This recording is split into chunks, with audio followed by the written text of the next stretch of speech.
మొత్తం ప్రజలకు తెలిసేటట్టు చేయడంలో ముందంజలో ఉన్నది ఇది నిజం. అయితే ముఖ్యంగా నేను చెప్పదలుచుకున్నది ఏంటంటే, గత ప్రభుత్వం మోసం చేసింది, మా నమ్మించి గొంతు కోసిందని మేము పదే పదే ఎన్నోసార్లు చెప్పడం జరిగింది. ఎలక్ట్రిసిటీ రెగ్యులేటరీ కమిషన్ కాడ ఆ రోజు 2016 కావచ్చు, 2018లో కూడా రేవంత్ రెడ్డి గారు అక్కడికి రావడం జరిగింది. ప్రజల సమస్యలపై ఆయన పోరాటం చేసినప్పుడు కూడా సార్ దృష్టి కూడా తీసుకుపోవడం జరిగింది.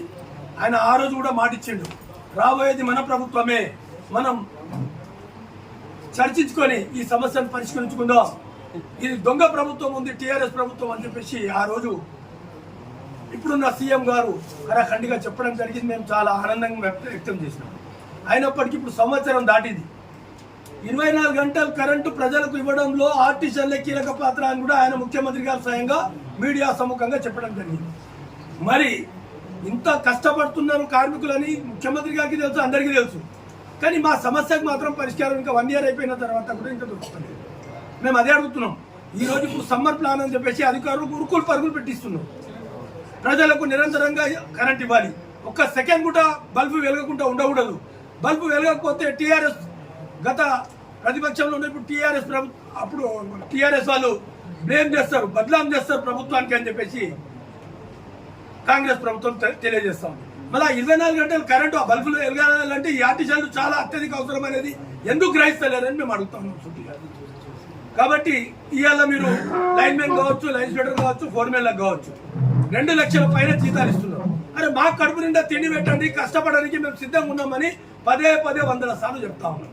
ఇక గత ప్రభుత్వం అయితే అసెంబ్లీ సాక్షిగా ఎన్నోసార్లు రెగ్యులర్ కడుపు నిండా తిండి పెడతాం, చేతి నిండా పని ఇస్తామని 100 సార్లు చెప్పి మోసం చేస్తాం.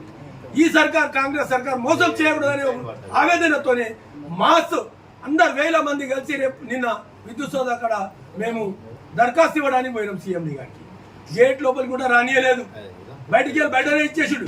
మళ్ళీ ఈ సమ్మర్ ప్లాన్ ఎట్లా సక్సెస్ అవుతాయని అనుకుంటున్నారు? దీనివల్ల ప్రభుత్వం బ్లేమ్ అవుతుందా? మేము బ్లేమ్ చేస్తలేం, మీరు మీ యాజమాన్యం మీ పోలీసు వాళ్ళే బ్లేమ్ చేస్తున్నారని మేము ఖరాఖండిగా చెప్తా ఉన్నాం. మేము ప్రభుత్వానికి అనుగుణంగానే ఉన్నాం.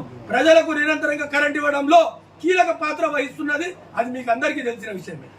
లక్షల రూపాయల జీతాలు తీసుకొని కటింగ్ పేరు కూడా పట్టడానికి రాని కార్మికులు మా దగ్గర చాలా మంది ఉన్నారు.